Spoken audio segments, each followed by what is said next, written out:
Hello and welcome to Tuesday's Look East. Coming up in the next 30 minutes.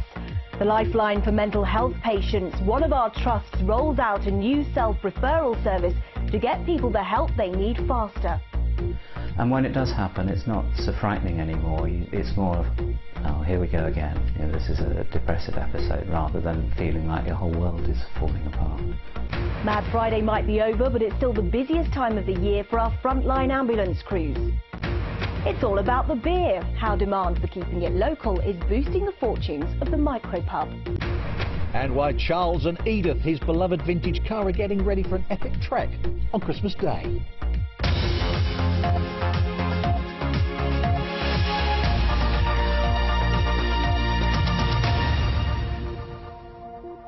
Good evening.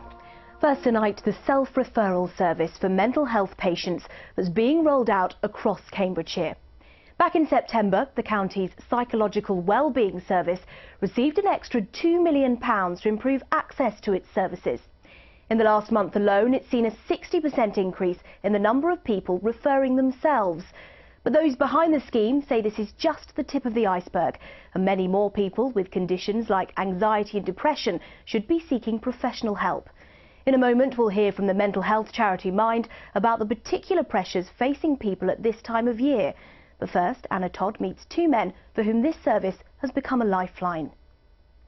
Feeling that nobody likes me, that there must be something wrong with me. That I want you to go with that thought about not having friends. A specialist therapy using light to unlock traumatic memories. This is the treatment that's been most helpful to Stuart Jessup, who's suffered depression since he was a teenager. you just don't know why you're finding it so hard to face things, so hard to get up in the morning, why nothing seems to be pleasurable, there doesn't seem to be any point in anything. And for me, when it was actually diagnosed and I was told I had depression, it was a huge relief. Up to 100,000 people across Cambridgeshire and Peterborough suffer depression and anxiety, but only 1 in 6 are being treated. Those who do get results.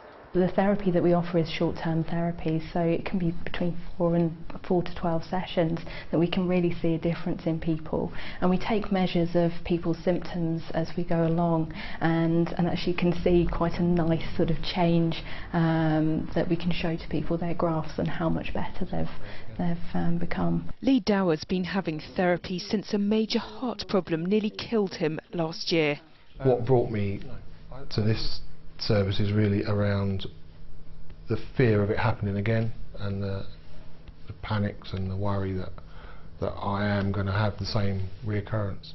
I was becoming very isolated, and I was moody and a bit grouchy, and you catch me on a bad day, I'd snap and those sorts of just behaviour that isn't me. Both Lee and Stuart were referred by their GPs, but now more and more people are self-referring. A £2 million investment in the service means there are more staff, more time to help more people. Some people don't want to talk with the doctor necessarily about what's going on, so and it reduces the number of layers of which they have to go through in order to get help. So we're really trying to do a drive at the minute to encourage more people to come forward. Clinicians hope the new year will bring a new focus on mental well-being. Anna Todd, BBC Look East, Cambridgeshire.